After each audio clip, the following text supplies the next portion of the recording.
All right, welcome back. Lots going on around the whole country with the spike and the curve, and it was 2 weeks to slow the spread, and then, it's spiking, it's plateauing, it's dropping, it's gaining, it's losing.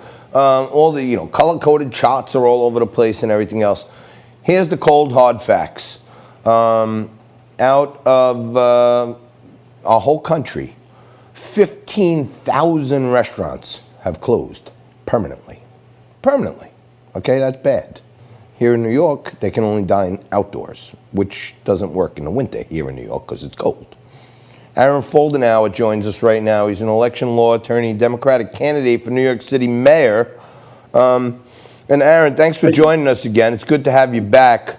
Pleasure to be on the show, John. You just wrote an op-ed, and you are vociferously advocating for the immediate opening of indoor dining in New York City.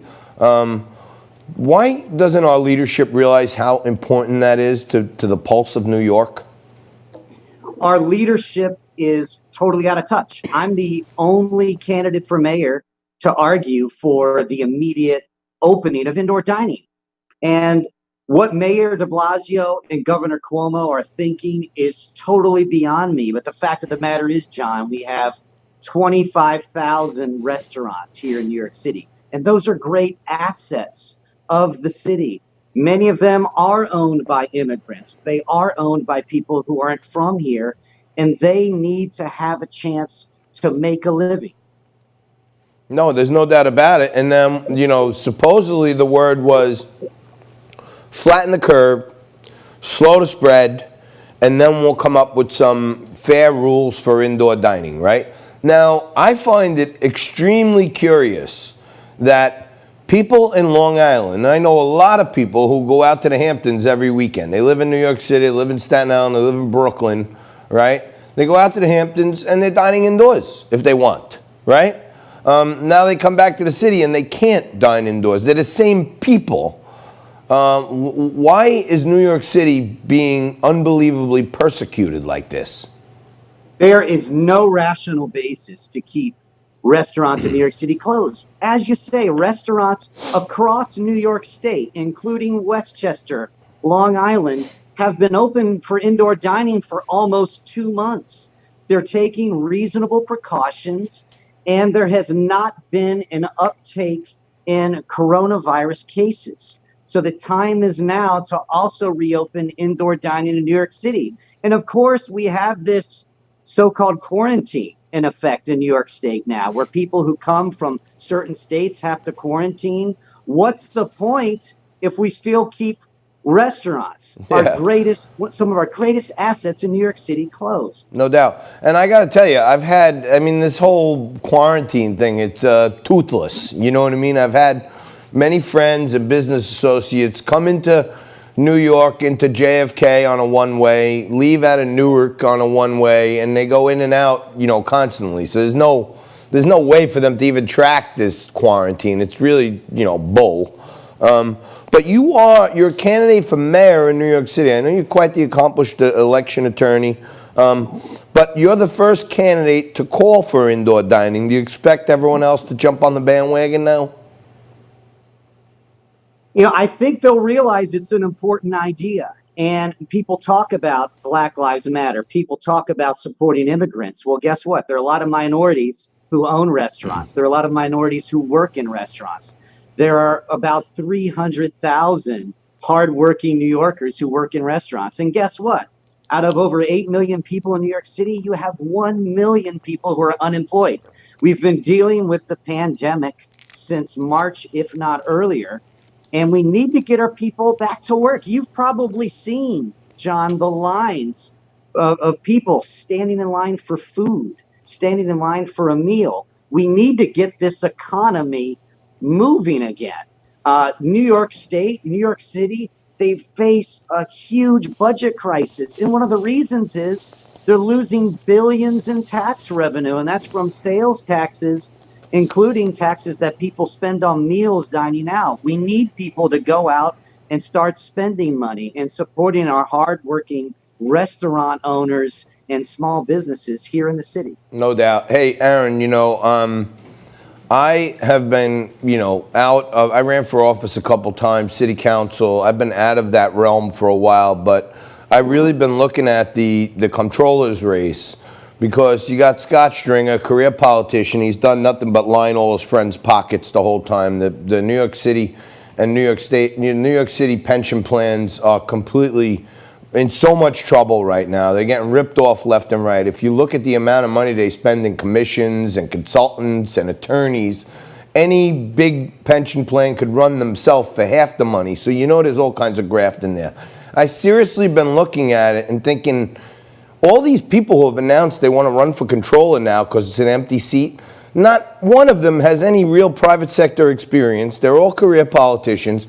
And I'm thinking of seriously looking at it, because if someone doesn't come in who understands finances, the city's not going to be done for 5 years. It's going to be done for 50 years.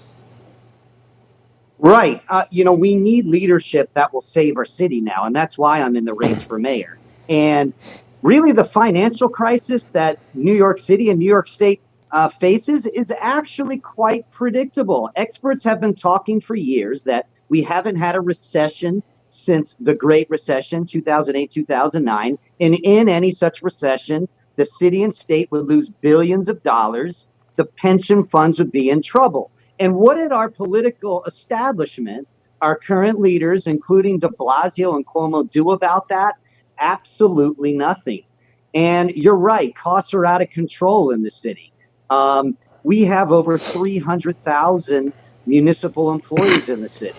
The pension funds need to be saved. They need to be better managed. Unfortunately, we're going to have to make really tough cuts in our budget, and we're going to have to look at our pension funds very closely and stop paying politics with our pensions and actually conserving money for people who need it the most. Yeah, I don't know if you know about this, but you might want to take a look at it for part of your mayoral campaign. But and I'm all for teachers. I think they have one of the most thankless jobs in the world. Unfortunately, here in New York, they're run by the UFT with Michael Mulgrew, who's nothing but a socialist gangster. Shakes down politicians and makes like he's sticking up for his union when I don't see him sticking up for his union other than to grandstand. But did you know that every single, I think there's 185,000 members in the New York City New York State pension plan, or union members. Did you know that every teacher can put money into a tax-deferred annuity, and they are guaranteed an 11% annualized return? Did you know that? I'm learning new things every day about the pension system. I don't know about you, I don't know how to find a guaranteed 11% return right now. Right, that's my point. So take a look at this for yourself. So teachers can take a certain amount of their pay and put it into a tax-deferred annuity, right?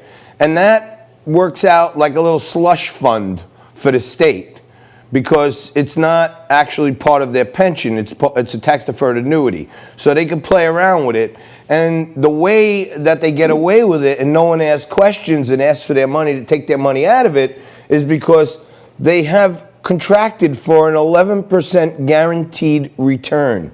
So if the market's down 8% this year and those investments should return -8, the teachers get +11. So we're out 19%, but because they're using the money in a Ponzi scheme, they just keep racking up compounded interest at 11%. More power to the teachers. But I'm just giving you one example of where there's crazy graft in our system that's costing New York City billions. Listen, education's an important issue, right? My parents are both public school teachers, so education's an important issue to me. But unfortunately, we can't afford 11% guaranteed returns. A lot of the luxuries that we have now in New York City are going to have to be cut back, and we're all going to have to take a hit. Business owners are taking a hit, landlords are taking a hit, and unfortunately, we're going to have to take a close look at the New York City budget and make sort of hard choices for hard times here in New York City. Yeah, and another friend, just if you want to take a look at something, another friend of mine is on the Department of Sanitation, a guy who's getting pretty close to retirement, but he says, hey, JT, you might want to mention that Corey Johnson just put out a, projected cuts And I think my friend said that they were looking to cut 33% of the sanitation men. So we're going to have garbage piled to the sky. We're going to have no cops on the street, no restaurants or businesses open paying taxes. This is going to wind up being like really an uncivilized town again. This is why we need to get the economy open. You look at coronavirus cases, we've flattened the curve for months. No doubt. And we have to level with people. And listen, we're going to be dealing with COVID-19 for another year. I bet you're right. By the time a vaccine is implemented and rolled out, we can't afford to keep the economy closed for another year. And about these cuts that you mentioned, it's a ploy by de Blasio and Cuomo to try to extort money from the federal government. I know exactly that. Matt, we got to leave it there, man. I don't mean to cut you off. We got to have you back. God bless you and good luck with the campaign. We'll see you soon. Aaron Foldenauer, thank you. Candidate for New York City Mayor.